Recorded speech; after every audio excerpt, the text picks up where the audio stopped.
let's pull Robert in. And you're also needed in the in our Discord.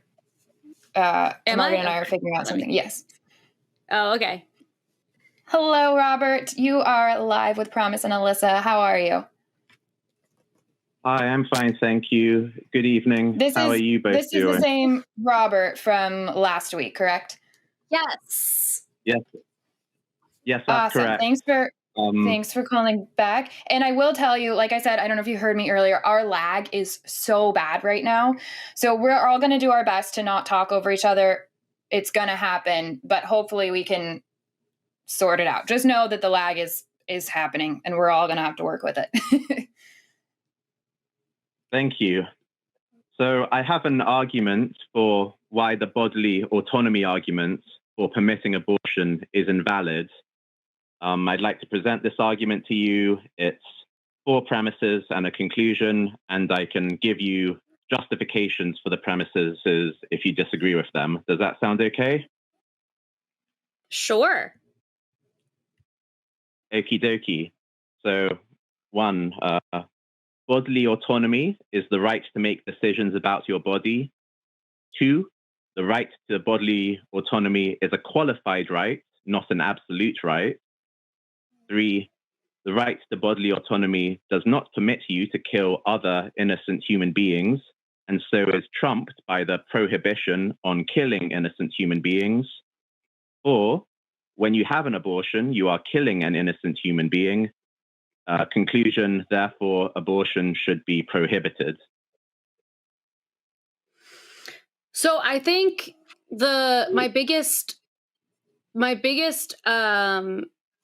point here is that, and this is a conversation I think that you had a little bit last week as well, is when at the time where people are typically having an abortion, the fetus is not able to survive on its own outside of the mother and is essentially kind of in a parasitic relationship.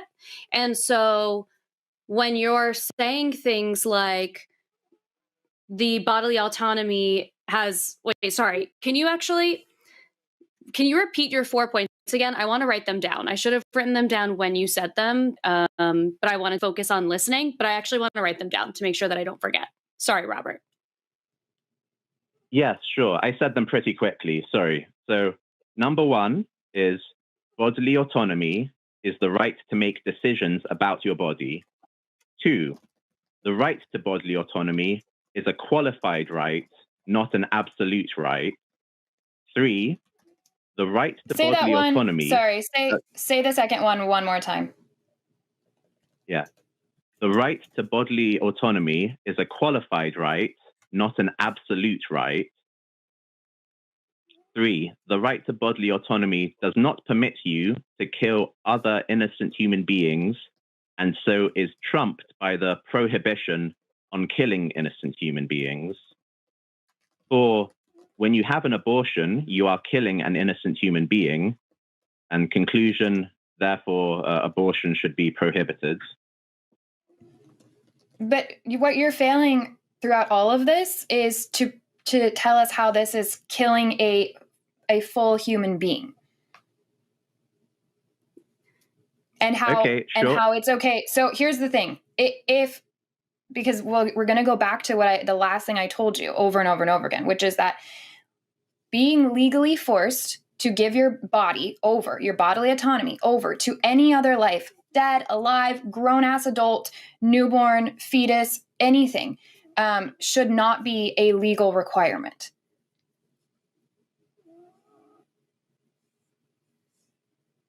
Okay. So I heard you say earlier that where was it? You said earlier that the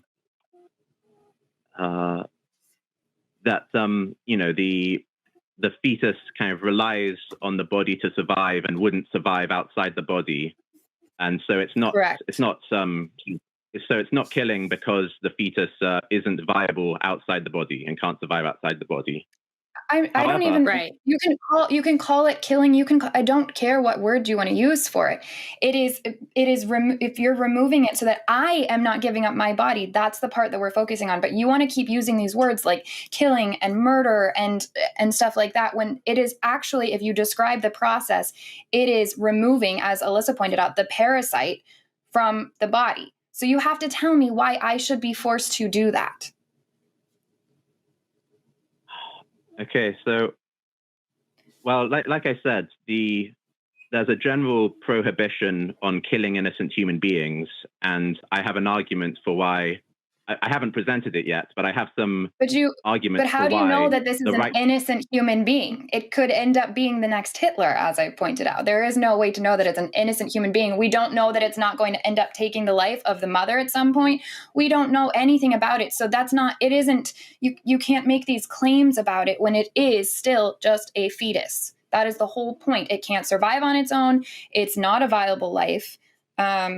And so this is not equivalent to killing an innocent life.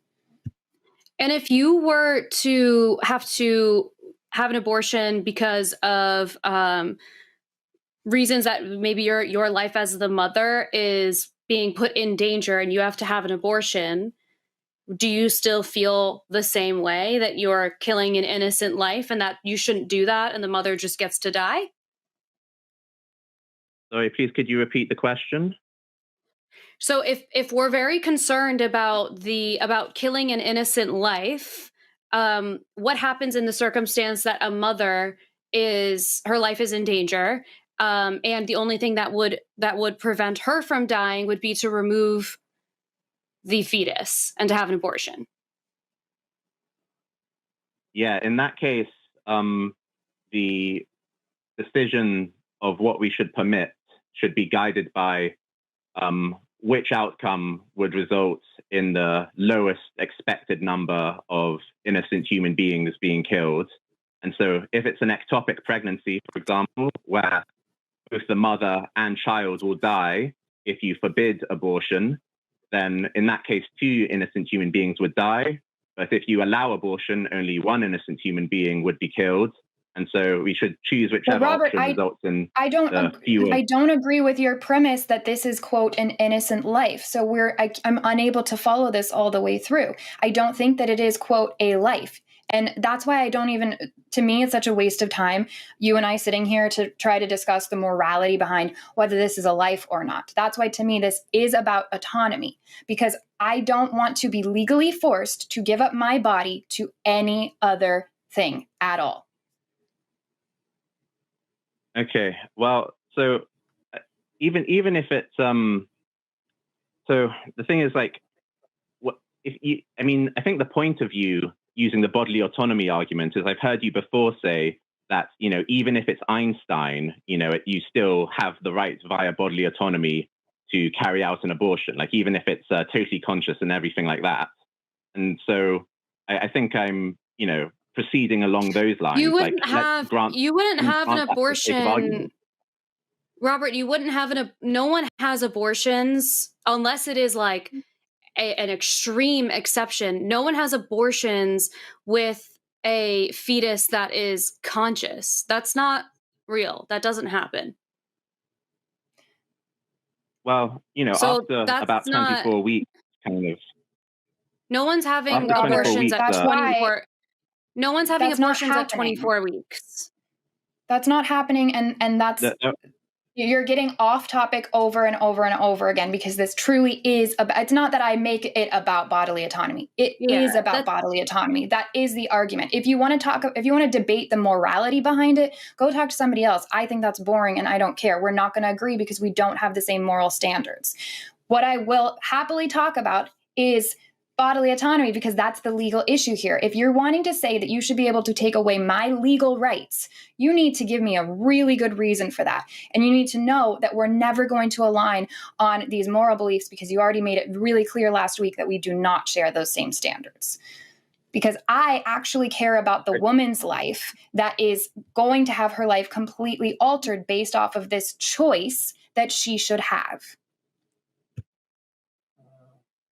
Okay, so let's stick to bodily autonomy then.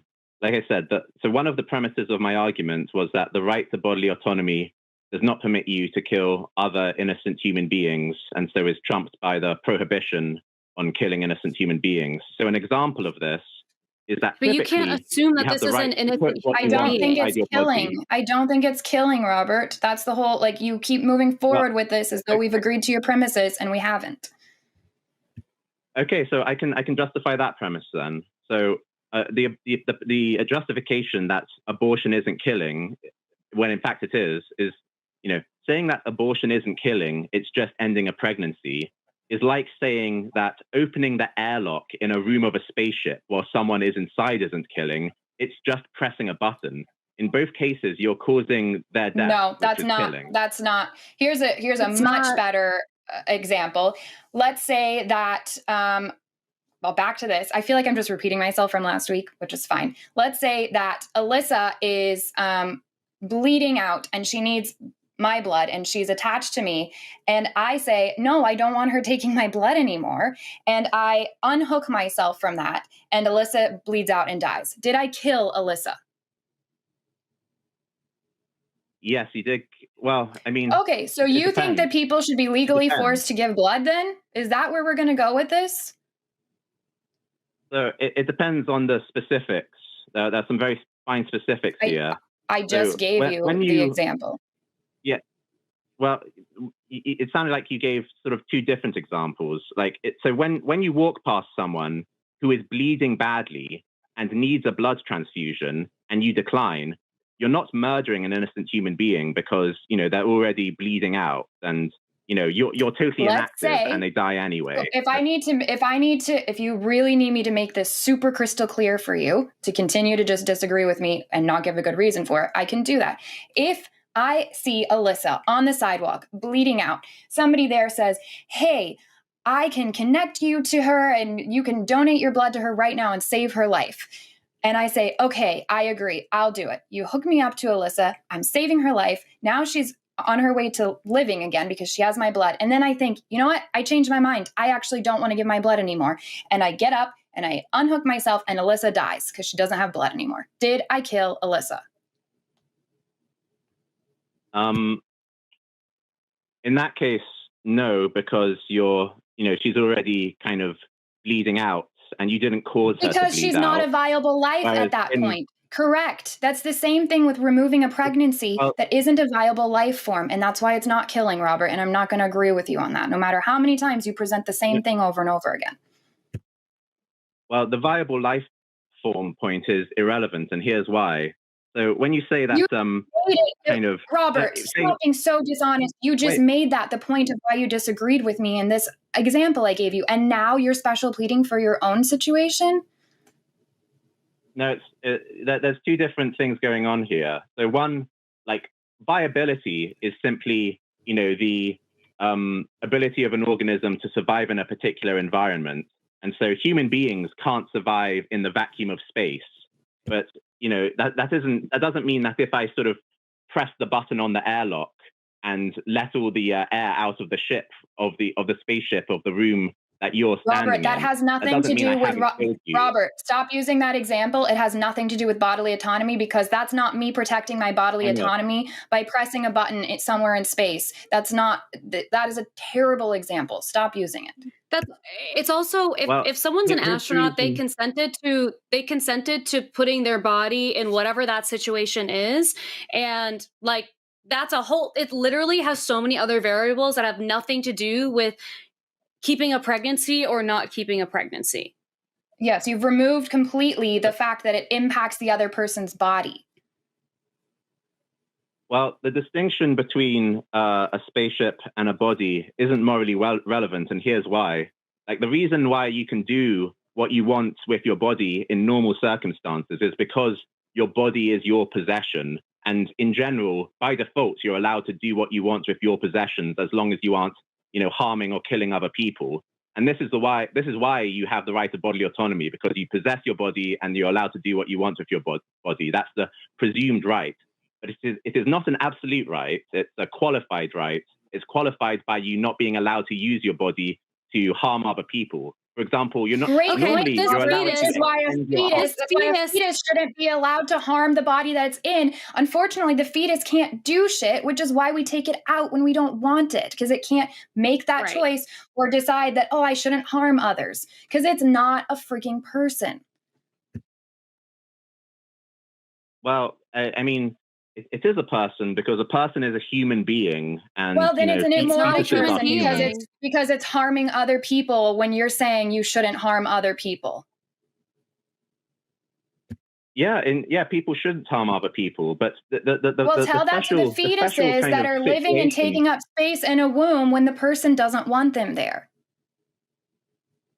Yeah, but by kind of sending that fetus, by scrambling that fetus with a vacuum tube, or by eating a pill which causes your womb to sort of detach all its lining, you're either suffocating that fetus or you're dismembering that fetus with a vacuum tube, and that fetus is just a very young human being. It's a medical procedure that we trust doctors to figure out. Yes. Also, Miss Robert, listen to me. What you are picturing as being this process is not the process that's taking place. I feel like you're imagining a baby, a tiny baby with arms and legs. And I can tell that you don't understand what is actually being removed from a uterus based on how you referenced 24 weeks being a place in pregnancy where people would be getting abortions, which is not what happens. And so that tells me that not only do I think that you are trying to overstep on people's bodily autonomy, like we know that, but I also think that you actually don't understand how abortion works. And so you have this very strong opinion, and you actually don't understand what process is being placed. If this were a baby that had the ability to be sentient and understand the world around it, that we'd be having a very different conversation. That's not what we're talking about ever when we're talking about abortion. But the only thing I will say here, I'll still go back, because to me, this still comes back to bodily autonomy.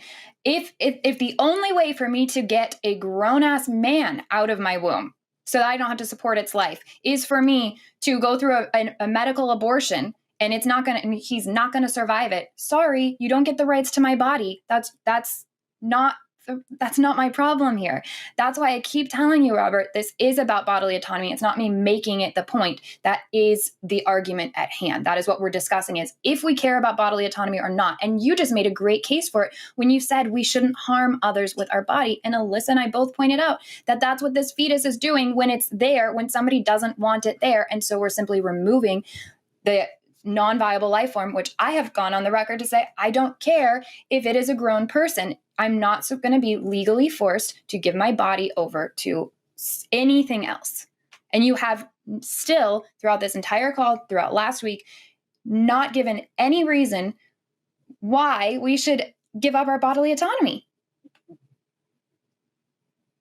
Okay, here's a reason why kind of your bodily autonomy doesn't give you the rights that you think it gives you. So, for example, you typically have the right to straighten your arm in front of you because your arm is part of your body, and so if you want to activate the muscles in that arm, you can. It's your body, your choice. But that right is not absolute, because you're not permitted to straighten your arm when someone is right in front of you, standing on the edge of a cliff, and straightening your arm. Oh, kind of like how maybe a fetus doesn't have guaranteed rights to grow in a womb because it's going to impact somebody else around it, literally around it. I said kind of like how a fetus doesn't have the guaranteed right to grow and exist in a womb, where it would literally impact something all around it, another human's body. You're making my point for me over and over again. No, but here's the thing. If you're agreeing with my reasoning that humans don't have that the right of bodily autonomy does not grant humans the right to kind of kill other people, then we have to acknowledge two things. It's not killing, because you're being so sneaky, and you're sneaking around the arguments that we've already talked over. It's not killing. This is something that relies. No, it's not, because it literally relies on another body to be able to be viable. So it's not killing. It's literally just removing something that would not be viable outside of the host. It's a parasite more than it is a person. Now, Robert, if we develop the technology to remove a pregnancy and have it, if we develop the technology to remove a pregnancy and sustain it otherwise and guarantee this life a decent life, we would be having a different conversation then, because then we decide, like, what's the ethical thing to do in this situation? We don't have that. We do not have the technology to do that. I wish I had that. As we discussed my ectopic pregnancy, if I had been able to remove it and reimplant it in a way that it was a viable life, that would be great. If we have the technology someday for some of these pregnancies, that would be another conversation that we then have to get to. We don't have that. So the only way to continue to have bodily autonomy is to allow for abortion. So viability kind of isn't part of the scientific definition of life, because they're like parasites are still alive, even if they. Yeah, yes, it is. Listen, if you want to like look up, what makes something alive, it's whether it's respires, whether it has metabolism, whether it responds to stimuli, whether cellular division, all those sorts of things. And a zygote, a fetus, an embryo, they all do those things. So, and the fact is that it's a human organism. It's an organism belonging to the human species. And when I say it, like, I mean to say he or she. So, like, this pre-born human being, intersex people exist. Yes, it can't survive outside the womb. But it's also interesting, Robert. It's interesting that you didn't want to give pronouns, but you just said, but you will he give or them she. But you gave fetuses. pronouns to a fetus, but you won't give pronouns to yourself, Miss Robert. Come on, be so for real. Let me explain that quick little point. What I mean to say, but there aren't enough characters to display it, are that I don't agree with claiming personal pronouns. I agree with that pronouns are part of then language. Why did you just claim? Then why did you just these claim? Are my personal pronouns. But you just did that for fetuses. So you didn't even ask them what their pronouns are. So. So when people are referring to you, what I mean is how do they do that? So when people refer to you, how do they do that? When I use, they say he, but that's because I believe that's all males. So you could have just told us, Robert. This is a call-in show. We have callers all the time where if I have to guess based off of your voice, I don't know what pronoun I should assume you have. I like being told. This is like a very normal, easy thing to do. But we can get back to the abortion topic. It's wild that you are wanting to give so much to these fetuses, and you still are ignoring the women that are carrying them, and you have zero care whatsoever for the other life that is a part of this conversation, that is a much bigger part of this conversation. You aren't defending her right to exist without being harmed by other life at all. Right. That's disturbing. Well, what I want to do is I want to weigh up the total number of innocent human beings being killed. So there were 39 deaths of mothers from... Robert, I have no interest in doing that. I'm muting you for a hot second just because the delay is so bad. I have no interest in doing that. None. Literally zero, not at all. Because this is the thing that's so frustrating about having conversations like this. We have explained over and over again that when you are having an abortion, what you are doing is removing the potential of having a child months and months and months later down the road. You're not doing this at 24 weeks. I'm so fucking tired of hearing about that. Literally do a minor bit of research about what is actually happening when an abortion happens before you dare pick up your call and say again that you don't know what a goddamn pronoun is. That is infuriating to me, Robert. Are you fucking serious? Like, actually. Like, now I'm so angry. And then for you to continue to tell us that the woman's body doesn't matter at all. What her life has amounted to in however many years that she has lived before this pregnancy happened doesn't matter at all. But what matters to you is, I know that Promise doesn't love this, but is the clump of cells, because that's what it is. It's not a baby. It's not a baby. It's not even a fetus when they remove it most of the time. It's a zygote. It's the size of a goddamn blueberry. But you wouldn't know that because you didn't even do a simple Google to figure this out. You just sat there with your man fucking brain and decided that this was the argument you wanted to have. You called with the same bullshit last week as you did this week. You didn't even do a Google search about it, and you just want to be on your high horse. And I'm over it, and I'm literally dropping you because I actually don't care what you have to say. I literally don't. Like, that is so infuriating. And I like, it's just so dishonest. I mean, you keep going back to the same premises when we've already told you why. Also, for you to blatantly sit through me explaining, okay, if Alyssa and I are hooked up and is it killing? No, it's not killing. And then you want to go back to it's killing. So dishonest. It is like, you just really frustrating to watch men over and over again care about a fetus, which is the easiest thing in the world for a man to care about because it costs nothing of him. Zero, nothing whatsoever. And meanwhile, basically just shit on every person that's ever had to carry a pregnancy. Really wild. I'd love a woman to call in sometime and debate abortion with us, because I would like to hear how that goes. Yeah, and it's that's the thing that's so insane to me, is even when I talk about abortion on my social platforms, 9 times out of 10, it is men who want to call in and debate this with me. This barely fucking affects you. It does not affect you half as much as it does for the people who actually have to carry the pregnancy. And I know that's not your ass, Miss Robert.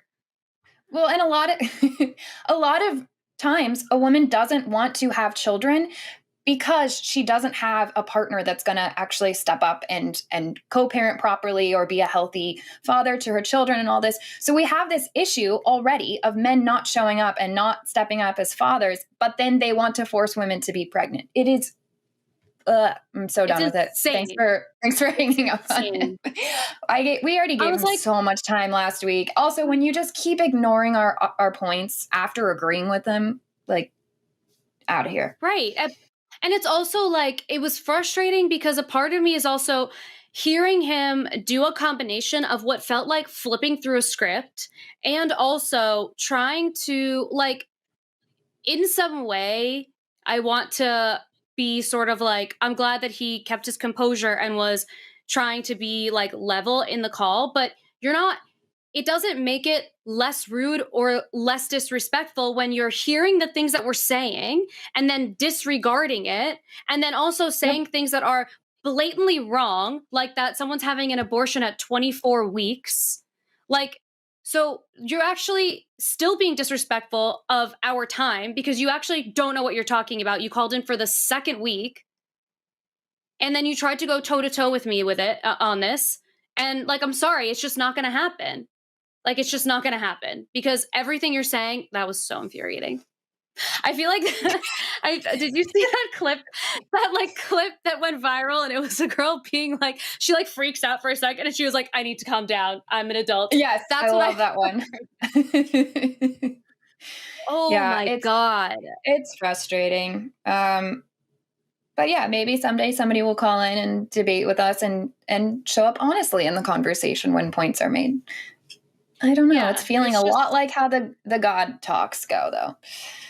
Oh my God. I was just saying recently, like it's so hard because I don't want to ever live in self-righteousness. However, the fact that the line has existed as long as it has, does as many shows as it does every single week, most days of the week, every single week for years, like between the shows we do now and whatever they've been in the past, and all these other creators that exist on the internet who have these exact conversations over and over and over again.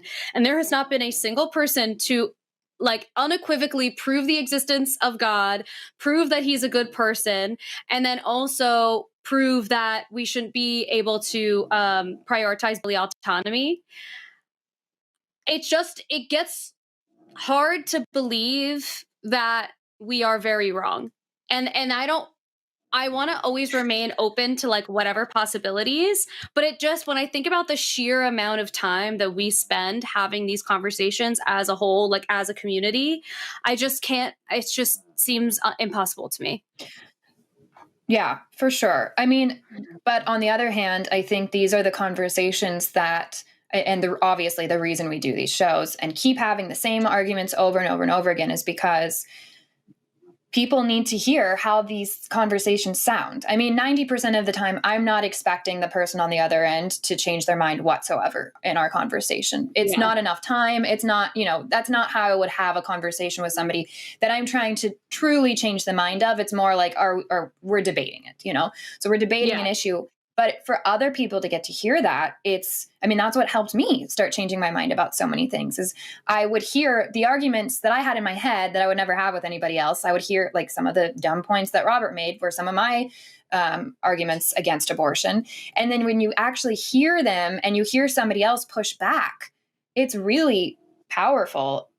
What I find most powerful is when the person on the other line will engage honestly with us. Even if they say, you know what, look, I'm sorry, I still really disagree with you. You made some points here that I'll go think about, but I'm still unable to agree. We have to end it here. Okay, that's fine. Or even if you say, you know what, I don't know, I might be changing my mind on this. Thanks for the chat and move on. But the persistence when it comes to just doubling down and being dishonest is really frustrating. It is. And then it also like, it's a waste of our time and a waste of our energy. We're just going to talk in circles for however long. Yep. Hello, and that was, if I had to say, probably the worst clip I have ever seen on the line. Frankly, that was terrible because they say a lot of facts, but we have alternative facts on our side. Now, do remember that if you are seeing me next to some woman who, frankly, not impressed, but if she were to laugh, that would be an endorsement of me, Donald Trump. A laugh is an endorsement, so do not smile or your face will crack. Don't do it. You can't do it. Okay, I really thought she would break by now, so it's kind of ruining the bit I'm trying to do here. But you can like, you can subscribe. Oh, there it is. She endorsed me.